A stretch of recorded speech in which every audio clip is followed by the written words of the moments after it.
Hello, welcome to my channel সাকসেসি government job. আমি তোমাদের ইসমাইল স্যার। আজকে বহু প্রতীক্ষার অবসান ঘটতে চলেছে যে কলকাতা পুলিশ বা পুলিশ তোমাদের এক্সাম কবে নাগাদ হতে চলেছে সে বিষয়ে আজকে কিন্তু কথা বলতে চলেছি। একদম ভেরি ভেরি ইম্পর্টেন্ট কথা আজকে বলতে চলেছি যে কিভাবে তোমরা পড়াশোনা করে পাস করবে। এই যে একটা কঠিন সিচুয়েশন, যে সব কিছুতে দুর্নীতি হওয়ার সত্ত্বেও ডাব্লিউবিতে যে দুর্নীতিটা হচ্ছে সেটা কি এবছরও হতে চলেছে দুর্নীতি। দেখো, দুর্নীতি আমরা এবং সবাইকে এই প্রচেষ্টা কিন্তু চালিয়ে যেতে হবে, দুর্নীতি যেন না হয়, কোশ্চেন যেন না ফাঁস হয়।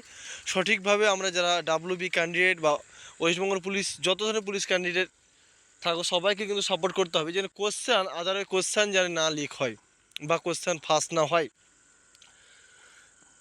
এই যে একটা এক্সাম, ডাব্লিউবিতে একটা এক্সাম, সে এক্সামে যেন কোশ্চেন না ফাঁস হয় সে বিষয়ে আমরা সবাইকে একমত হতে হবে এবং প্রচেষ্টা চালিয়ে যেতে হবে যেন সঠিকভাবে প্রত্যেকটা স্টুডেন্ট যেন এক্সাম দেয়, সেখানে পাস করতে পারুক বা না করতে পারুক, সেটা পাস করতে সঠিকভাবে যেন এক্সাম দিতে পাই আমরা এবং কোশ্চেন ফাঁস না হয় সেই বিষয়ে অবশ্যই রুখে দেওয়ার চেষ্টা করছি।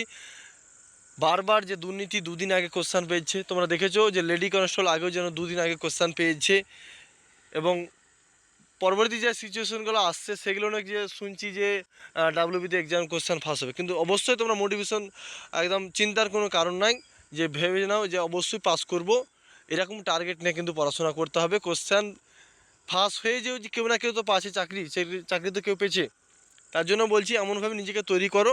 আমরা চেষ্টা করছি যেন কোশ্চেন না ফাঁস হয়।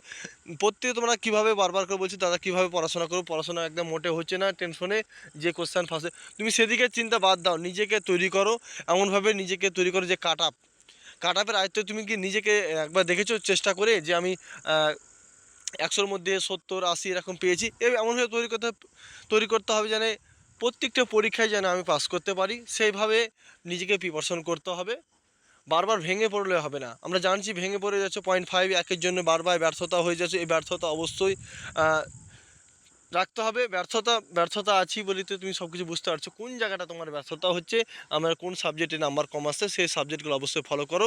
তোমাকে প্রতিদিন কিন্তু এখন থেকেই ম্যাক্সিমাম 7 থেকে 8 ঘন্টার সময় কিন্তু তোমাকে বার করতে হবে, যে ঠিকভাবে পড়াশোনা করতে হবে, না হলে এই যে একটা কঠিন পরিস্থিতিতে না পাস করাটা খুবই একটা দায় হয়ে যাবে। তোমাদের এক্সাম তুমি বলছি ভোটের খুব জোর, ভোট শেষ হওয়া রেজাল্ট শেষের মাত্র 1 মাস পরে কিন্তু ডাব্লিউবি এক্সাম হতে চলেছে।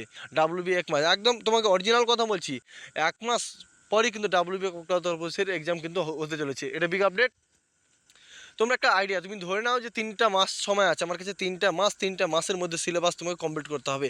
তোমাকে কী বই বলেছি, এক হচ্ছে ম্যাথ, তুমি আরএসএর বল ম্যাথ করতে পারো বা সুবীর দাস ম্যাথ করতে, এই দুটো বই কমপ্লিট করতেই হবে তোমাকে, যে কোনো একটা বই কমপ্লিট করতে হবে। আর জিকে, রেলওয়ে চ্যালেঞ্জের জিকে, আর একটু ডিপ লেভেলের জিকে কিন্তু পড়তে হবে তোমাকে, কেন যে ডাব্লিউবিতে একটা পরীক্ষা মানে মেন পরীক্ষা, এখানে একটা কোশ্চেন কিন্তু একটু ডিপ লেভেলে থাকবে এখানে কিন্তু। আর এখন যার কলকাতা পুলিশের দিকে দেখছো যে তোমাদের সায়েন্সের পার্টটা থেকে জোর দিতে হবে, সায়েন্স থেকে কোশ্চেন কিন্তু অলরেডি অনেক কোশ্চেন আসছে, এই বিষয়ে তোমাকে জোর দিতে হবে। বা রেলওয়ে চ্যালেঞ্জার একটা বললাম, রেলওয়ে পাশাপাশি অন্য একটা আদার্সও কিন্তু বই তোমাকে প্র্যাকটিস করতে হবে।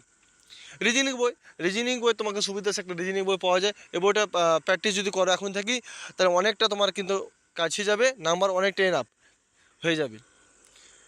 আর ইংলিশের একটা বই ব্ল্যাক বুক, যেটা ইংলিশ বই, এবং অন্তত 4টে বই ফলো রাখি। বেশি বই আমরা কী করি জানো, অনেকটা বই ফলো করি, অনেকটা বই ফলো করার পর কিন্তু আমরা নাম্বার কিন্তু পাই না, অনেক বই ফলো করতে ভুলে যাই, কোশ্চেন আজ পড়ছি কালকে ভুলে যাচ্ছি। তোমাকে ওই মুখস্থ না, প্রতিদিন তুমি রিডিং পড়ো, একটা পার্ট আজকে পড়লে, জীবন বিজ্ঞান পাঠ পড়লে বা ভূগোল পড়লে, এই পাঠটা পড়লে, এই পাঠটা পড়ার পর তুমি রিডিং পড়ো।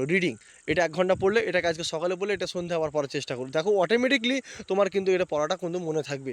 তুমি প্রতিদিন দেখতে থাকো, অবশ্যই পারবে নিজে। এক্সাম বলে দিলাম এই ডেটটা, যে তোমার মাত্র সময় 3 মাস আছে, একটা 3 মাস সময় নিজেকে এমনভাবে তৈরি করতে হবে যে হ্যাঁ অবশ্যই চাকরিটা পেয়ে দেখাতে হবে। ঠিক আছে, চ্যানেলটাকে যদি অবশ্যই ভালো লাগে লাইক কমেন্ট শেয়ার করে দাও।